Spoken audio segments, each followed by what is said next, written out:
राम राम किसान भाइयों।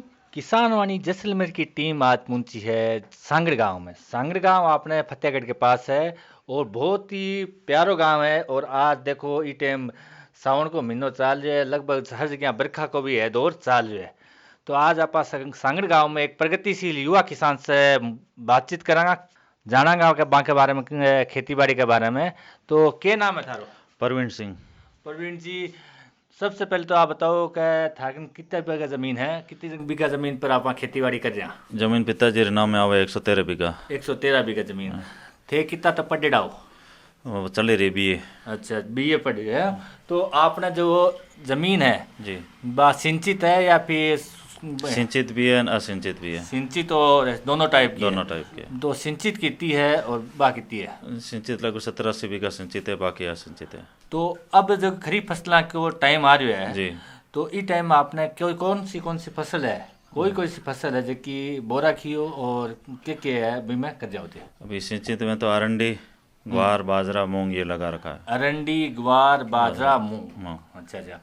तो जो खरीफ फसल की तैयारी करा आप निराई गुड़ाई करा, तो अब अपना खेत में दिखने लग रहा है कि कई कई किसान है वो फसल बो चुके हैं और कई को चाल रही है तैयारी।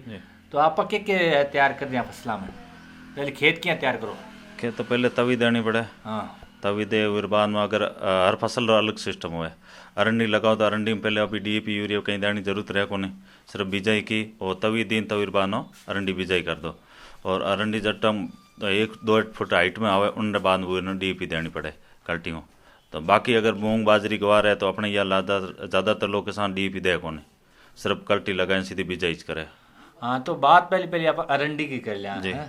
तो अरंडी कितने बीघा पर अरंडी बो रखी होती है? अरंडी इस बार ज़्यादा लगे 13 हेक्टर में। 13 हेक्टेयर में। और जो बाजरो है जो को बाजरे 1-2 हेक्टर में।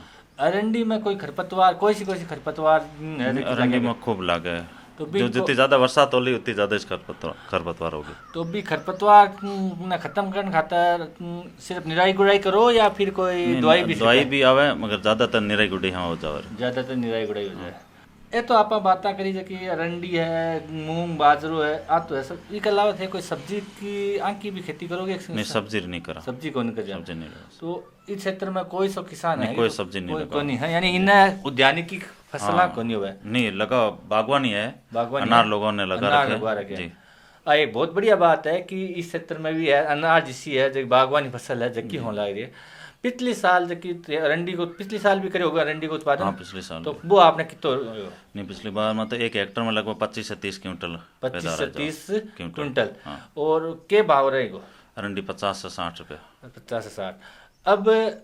अब थे अरंडी कर जाओ, आना टाइम के करोगा प्रोग्राम? अब तो कंटिन्यू अरंडी तो 9-10 महीने की फसल होगी। हाँ। तो मतलब रबी और खरीफ दोनों में अरंडी ही रहेगी। फिर अगली वापस सीजन जब 2026 में लगेगी तब अरंडी के ऊपर कोई दूसरी फसल लगेंगे। तो अरंडी की खाद अच्छी होती है तो वहाँ पर जो भी फसल लगेगी वो अच्छी होगी। तो बात आप कर ली उत्पादन की। उत्पादन के साथ साथ जरूरी है भी फसल की मार्केटिंग भी, क्योंकि आप जाना कि जितो बढ़िया के अपन भाव मिल रहा है बित्ती अपने लिए बढ़िया है। तो सांगड़ क्षेत्र की जो की फसल हो है बिना कटत है बेच क्या हो? फतेहगढ़ में है व्यापारी लोग, लोकल व्यापारी है वो खरीद ले। यानी फतेहगढ़ पास में ही है मंडी? 5-6 किलोमीटर दूर। और कृषि के साथ साथ पशुपालन भी है वो किसान के लिए? 10-15 गायें हैं। कोई सी नस्ल की गाय है?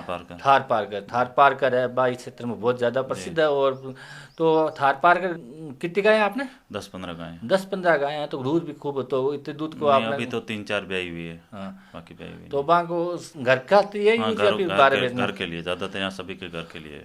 तो देखो किसान भाइयों, कितनी बढ़िया बात बताइए कि किसान है वो कृषि भी कर रहे हैं, अरंडी बाजरा मूंग की खेती के साथ साथ है वो पशुपालन भी कर रहे हैं। एक प्रकार से हम इसको कह सकते हैं मिक्स्ड फार्मिंग का जो कंसेप्ट है सांगड़ गांव है उसमें बहुत ही अच्छे तरीके से है वो संचालित किया जा रहा है। उम्मीद करते हैं कि जिस प्रकार से ये मेहनत कर रहे हैं उसी अनुरूप उनको क्या है कि उत्पादन भी मिलेगा। आकाशवाणी की टीम से जुड़ने के लिए आपका बहुत बहुत धन्यवाद। जी, धन्यवाद बहुत बहुत।